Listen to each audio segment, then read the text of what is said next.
అంటే అన్న అంటాడు హరీష్ రావు రేవంత్ రెడ్డి అధికారిక కార్యక్రమాలలో తిడతాడు ఎందుకని. ఆయన ఇవాళ మాట్లాడుతుంటే చంద్రశేఖరరావు గారంట తెలంగాణ జాతిపిత అంట.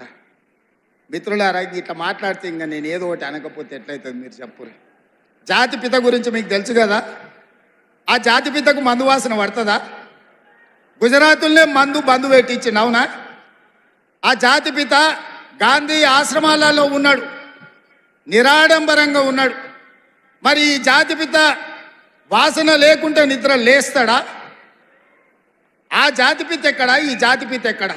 ఆ జాతిపిత ఎక్కడో చిన్న చిన్న దళిత వాడల్లో జీవితం గడిపితే 100 ఎకరాల ఫామ్ హౌజుల్లో ఈ జాతిపిత గారు ఉన్నారు. ఈయన జాతిపిత ఎట్లయితాడని నేను అడుగుతున్నా. అసలు పోల్చుకోవడానికన్నా పొంతన ఉండాలి కదా. పులిని చూసి నక్క వాతలు పెట్టుకుంటే వాతలతోని నక్క పులి అయిపోతుందా? జాతిపిత అంటే ఎవరు? కొండ లక్ష్మణ్ బాబూజీ జాతిపిత. జాతిపిత అంటే ఎవరు? ప్రొఫెసర్ జయశంకర్ జాతిపిత. ఏ పదవి లేకుండా సర్వం త్యాగం చేసి ఈ దేశం కోసము, స్వతంత్రం కోసము, తెలంగాణ రాష్ట్రం కోసం సర్వం దారబోసిన కొండ లక్ష్మణ్ బాపూజీనో ప్రొఫెసర్ జయశంకర్ తెలంగాణకు జాతిపిత అవుతాడు తప్పితే నోరు తెరిస్తే అబద్ధాలు చెప్పేటోడు, తెలంగాణ రాష్ట్రాన్ని దోసుకున్నాడు, 100 ఎకరాల ఫామ్ హౌజులు కట్టుకున్నాడు, 1,00,000 కోట్ల రూపాయలు సంపాదించుకున్నాడు, టీవీలు పేపర్లు పెట్టుకొని అబద్ధాలను విషప్రచారం చేసేటోడు తెలంగాణ జాతిపిత ఎట్లయితాడని తాటి చెట్టులాగా పెరిగినాయని నేను అడుగుతున్నా. ఇవాళ నేను ఇక్కడున్న యువకుల్ని కూడా అడుగుతున్నా, ఎవడయా జాతిపిత తెలంగాణకు? తాగుబోతాడు జాతిపిత అవుతాడా అని నేను అడుగుతున్నా. త్యాగాలు చేసినోడు తెలంగాణకు జాతిపిత అవుతాడా? తాగుబోతాడు తెలంగాణకు జాతిపిత అవుతాడా అని నేను అడుగుతున్నా. ఒక జయశంకర్, ఒక కొండా లక్ష్మణ్ బాపూజీ తెలంగాణ జాతిపితలు అవుతారు తప్పితే తెలంగాణను జలగల్లాక పట్టి పీడించుకున్నవాడు, తెలంగాణ ప్రజల రక్తం దాగినోడు ఎవడు జాతిపిత కాడు.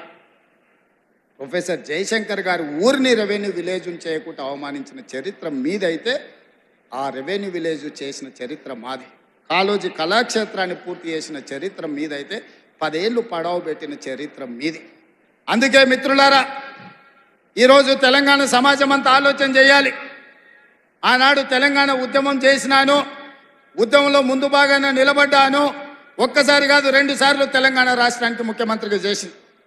10 ఏళ్లలో దాదాపుగా నేను అసెంబ్లీలో మళ్ళీ లెక్కలు చెప్తా. 20 లక్షల కోట్లు చంద్రశేఖరరావు గారి చేతిలోకి వచ్చినాయి.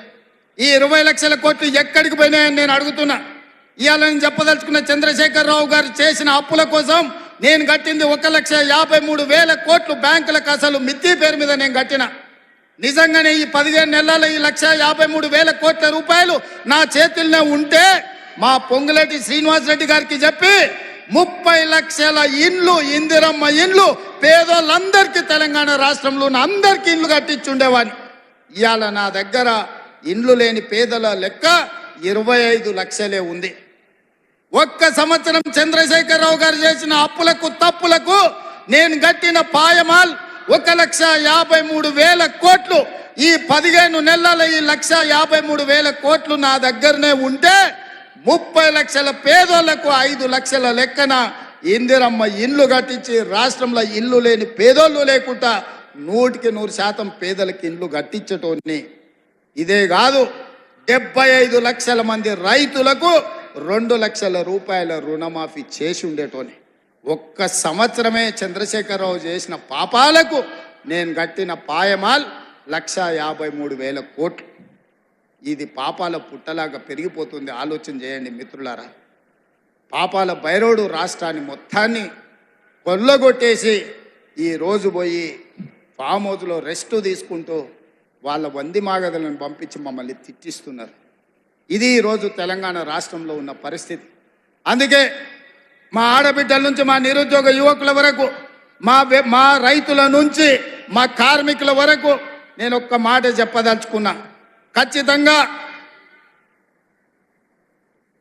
ఖచ్చితంగా ఈ రాష్ట్రాన్ని అభివృద్ధి పదం వైపు నడిపించే బాధ్యత మాది. తెలంగాణ రాష్ట్రంలో జరుగుతున్న తప్పులను ఉన్నట్టుగా మీకు వివరిస్తా. లేని అబద్ధాలను నేను చెప్పను. లేని ఆదాయాన్ని అరచేతిలో వైకుంఠం చూపించను. అరచేతిలో బెల్లం పెట్టి మోచేతి నాకండి అనే అబద్ధాలు నేను చెప్పను. ఉన్న లెక్కలన్నీ అసెంబ్లీలో చెప్తా. రాష్ట్రానికి వస్తున్న ఆదాయం ఎంత, ఆ ఆదాయాన్ని ఎలా సంక్షేమానికి అభివృద్ధికి వాడాలో మీ సూచనలు తీసుకొని ముందుకు వెళ్తా. ఇలా కష్టం వచ్చినప్పుడు మీతో కాకపోతే ఎవరితో చెప్పుకుంటామని నేను అడుగుతున్నా. ఇలా తెలంగాణ రాష్ట్రం అప్పుల ఊబిలో కూరుకుపోయింది.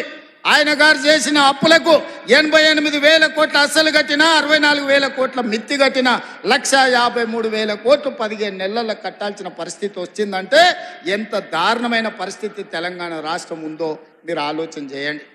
తండ్రి కొడుకులు అంటారు అప్పులుంటే బయటికి చెప్తారా, మళ్ళీ అప్పు ఎట్లా పుడుతుందని.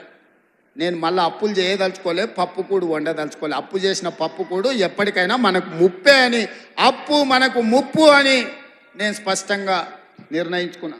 అందుకే కూడ తీసుకొని తెలంగాణ రాష్ట్ర ఆదాయం పెంచుకొని ఆదాయాన్ని పెంచాలి, పేదలకి పంచాలి అన్న ఆలోచనతోని రాష్ట్ర ప్రభుత్వాన్ని ముందుకు నడిపించదలుచుకున్నాం. అందుకే మీరందరూ సహకరించండి, మీరందరూ అండగా నిలబడండి. మా శ్రీహరన్న మళ్ళా పక్క నుంచి గన్పూర్కు నిధుల గురించి చెప్పమంటుండ్రు.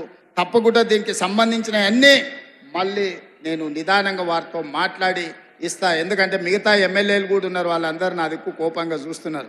అన్నీ శ్రీహరన్నకే ఇస్తే మాకు మరి మా సంగతి ఏందని. అదేవిధంగా రాంపూర్ డంప్ యార్డ్ గురించి కూడా శ్రీహరన్న పక్క నుంచి మా కావ్యమ్మ చెప్పినట్టు కాగితం రాసిస్తున్నాడు. తప్పకుండా డంపింగ్ యార్డ్ నుంచి మొదలు పెడితే స్టేషన్ గన్పూర్లో ఉండే సమస్యల్ని పరిష్కరించే బాధ్యత నాది. మిత్రులారా, ఎర్ర టెండునా మీరు అందరు కూడా ఇక్కడికి వచ్చిండ్రు. మీ ఆశీర్వాదం, మీ అండ ఉండాలి. 10 ఏళ్ళు